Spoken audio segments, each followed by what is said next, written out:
Ready? This para is taken from Nation News. In action, opposition failing to rally behind a singular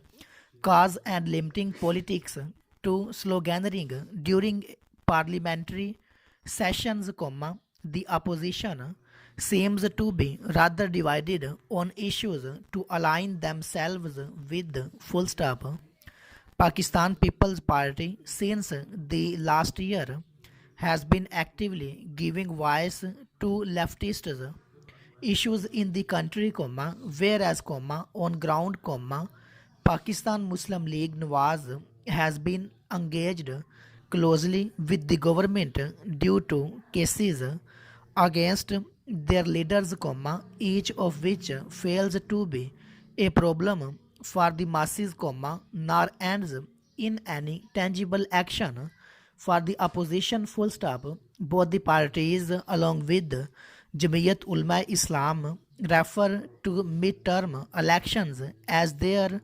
go-to strategy, however, the opposition combined still fails to uproot a narrative in their favor to form a united front, full stop. The country at this time is battling several issues: a battered economy, growing inflation,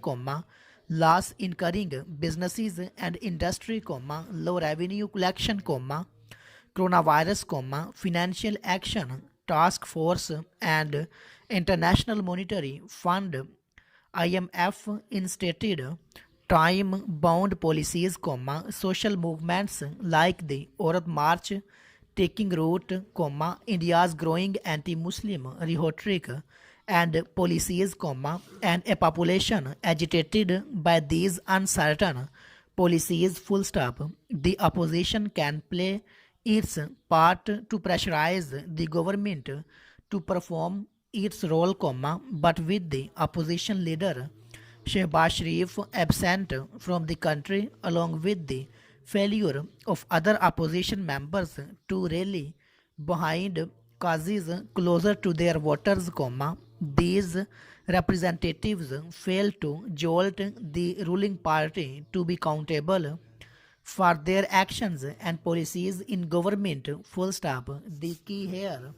is to connect back to the voter,